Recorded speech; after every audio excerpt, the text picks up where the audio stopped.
Hey guys, welcome back to another video on the channel of The Vinyl Hunters. Today I want to show you my top 10 favourite vinyl albums that I have in my collection. Now this is not my top 10 favourite albums of all time, it's just top 10 that I own. Now that is an idea for another video, so if you want to see my top 10 favourite albums regardless of whether I own them, please leave it in the comments. And while you're down there, please do leave a like on the video if you do enjoy it and subscribe to the channel. Now I've been collecting vinyl for something like 6 to 8 years now. My life's always been surrounded by music in some way or another, being dragged around to record shops by my dad and my granddad when I was younger. Eventually falling in love with music myself, and now I've been in bands. I'm a music videographer for a living, and I collect records and do these videos for you guys. Over that time, I feel like my music taste has become quite eclectic with a lot of different types of music. I'm not sure how well that's reflected on my top 10 vinyl albums that I do have, but in general, I can listen to stuff ranging from folk all the way to, you know, death metal and black metal. Without further ado, let's get into my top 10 in no particular order. First up is Skid Row's Slave to the Grind. If you guys don't know who Skid Row are, kind of think of a slightly heavier version, in my opinion, of Guns N' Roses. They did tour with them quite a lot back in the late 80s and early 90s, I believe. And this is their second album called Slave to the Grind. It features songs such as Monkey Business, Slave to the Grind, Quicksand Jesus, In a Darkened Room, and Wasted Time as some examples. I absolutely love this album. I could have picked either one of the two, to be honest, but I feel this one's got a little bit more of a darker, heavier vibe to the first album. This did come out in 1991. This is a first UK/Europe pressing given to me by my own Poppa Dave, the guy who you've seen in countless videos that we've done. I'd say it's near mint condition, apart from one or two slight little things. As you can see, it comes with a really nice picture and lyric inner sleeve there. And it is on Atlantic. As you see there, it's on the green and orange label right there. I really like the Atlantic label. Of course, this one didn't come out in the plum and orange because that was way before, but green and orange. If you do like Guns N' Roses, give Skid Row a listen, because I have a feeling you'd actually quite enjoy them. Next up, in no particular order, as I said, is Atomic Rooster's Death Walks Behind You. You guys might have heard me talk about this band or this album before, and if you would have seen my video with Barry Winton, the guy who has 30,000 albums at his home, he talks about these guys a lot because he was friends with them and he knew them back in the day. They came out with lots of albums, but this one right here is probably my favourite lineup, and it's the only album to actually feature this lineup back in their heyday. They came back for, you know, one or two albums to kind of get back together, you know, 10 years later or something like that. And I'm not really a big fan, but this is Death Walks Behind You. Features a really cool photo there. Can anyone tell me what this painting is? Leave it in the comments if you do know what that is. It features a gatefold sleeve, which always does get a lot of scuffing. And if you do find one of these in a really nice condition, you're going to be paying a lot of money.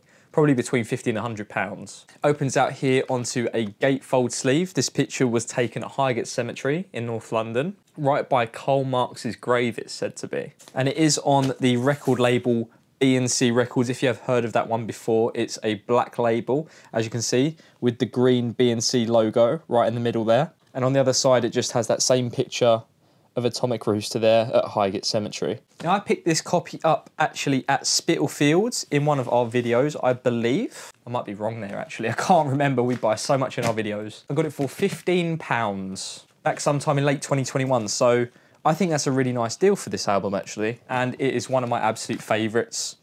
If you want to take a listen to some songs such as Tomorrow Night, Death Walks Behind You. You know what, just listen to those two and see what you think. There is other stuff on this album, it's a lot different kind of feel. So if you like those, listen to the rest. Next up is probably top 3 albums for me, and that is Pearl Jam's 10. Not many albums I can say that from track 1 all the way to the end is, you know, perfect for me. And this is one of those albums. It features hits such as Even Flow and Alive and Black, Jeremy. There's just so many songs on this album that are absolutely amazing. It's Pearl Jam's first album, came out in 1991. Came after the lineup of Pearl Jam. They actually had a different vocalist before this album, and they were in a band called Mother Love Bone, but the vocalist unfortunately died, and they got in Eddie Vedder to do Pearl Jam. I believe this is actually an unofficial release in 2007, if I'm not mistaken. As I open it up, it's on red vinyl, so not quite sure that it is official. However, this original version of this album actually is quite expensive, and it is very, very high on my list. Absolute grunge icon, this album, and it really is one of my favourites. We move on to next to my favourite Uriah Heep album. You guys might have heard me and my granddad Dave talk a hell of a lot about this band, and it is Demons and Wizards. Came out in 1972. They released a hell of a lot of albums in their first kind of 3, 4, 5 year stint. They kind of just produced them. They popped them out really quick. But that first kind of 5 year stint, they produced so much good music. And this is my favourite, Demons and Wizards. It comes in a really cool looking gatefold sleeve, and I always loved their design. It was on bronze records. Inside there you can see photos, it looks like, of when they were actually producing the album. Going inside here, it actually, I have the wrong inner sleeve. This is actually for a later album called Magician's Birthday. This was given to me by Poppa Dave, and it was just happened to be that inner sleeve was in there. So you open it up and it is on bronze records right there. And I believe it is a first press, but these things aren't extremely rare. So I got it for free because it's from my granddad Dave. And it was actually one of the first albums in my collection because at the time when I started first collecting records, it was actually one of my favourite albums, and he had a couple of spare copies, so how nice is that? I always tell people, if you want to have a listen to Uriah Heep, and a lot of people do ask us, they say, we hear you speak about Uriah Heep so much and rant and rave about them. What album should I listen to? And I always recommend, give this one a listen first. And if you want to have a listen first, take a listen to Demons and Wizards. Let me know what you think. Now for my next album, it is my favourite album by The Doors, and it is Strange Days. Now to be honest, we probably could say either this or the first album, but this one just has a really cool kind of eerie, mysterious feel to it with songs like, you know, Strange Days and Lost Little Girl and, you know, Unhappy Girl, People Are Strange. It's just, there's a lot of really cool sounding music on this one. This right here is a reissue, and I'm not quite sure when it was reissued, but it's still in the shrink wrap right here, as you can see. If I open it up, it is on the red Elektra label right there, as you can see. And what can I say about this album? It was another one given to me by Poppa Dave. Doors are one of his most favourite bands, and he had a couple of spare copies, and again at the time when I started collecting, this was one of my favourite albums, so he gave me this one yet again. And if you haven't listened to this one, I'm going to say that with every single album that I pull out, but if you haven't listened to it, definitely give it a listen. Now you guys will have seen this in another video before because I did my top 10 favourite Iron Maiden albums, and to be honest, it's got to be this one for my favourite, and that is Seventh Son of a Seventh Son. Now this came out quite a long time after they actually rose to fame, maybe 5 years after that, and it was more of a concept experimental album with, you know, some keyboards and that, you know, that kind of sound in there. But again, every single song from start to finish for me is absolutely amazing. It came out in 1987. Now, for me, I feel like when I hear Iron Maiden listeners talk about this album, they either love it or they don't like it. So I'm definitely among those that love it. Can't ever go wrong with Iron Maiden artwork there. It's always really cool, of their mascot called Eddie. We open it up, it's got a super cool inner sleeve there with a really cool picture on the one side and then a picture of the band on the other with the lyrics and the song names. And going into it, the label's got that really cool photo there on that side, and on the other side it's got your track listing and another cool photo in the back. It is on EMI. I got this one for, I can't actually remember, it was either 15 or 20 pounds from the Victoria Record Fair quite a long time ago, and that's why I don't remember what I paid for it. This was one of the early ones in my collection, and I probably would say that a lot of my favourite albums were quite early in the collection, but not always, because there's some stuff, like I listened the other day to, for the first time, a grunge supergroup album by a band called Mad Season. The album's called Above. It features Lane Staley from Alice in Chains, Mark Lanegan from Screaming Trees, Mike McCready from Pearl Jam, so it really is a supergroup. And I only listened to it the other day for the first time, and it's already one of my favourites, but I haven't got a copy of it, so I'm looking out for one. Now, I'm not sure whether I can really class this as a Doors album, and I'm sure I can, but this album was released after Jim Morrison had died, and the band had used some of his poetry and spoken word.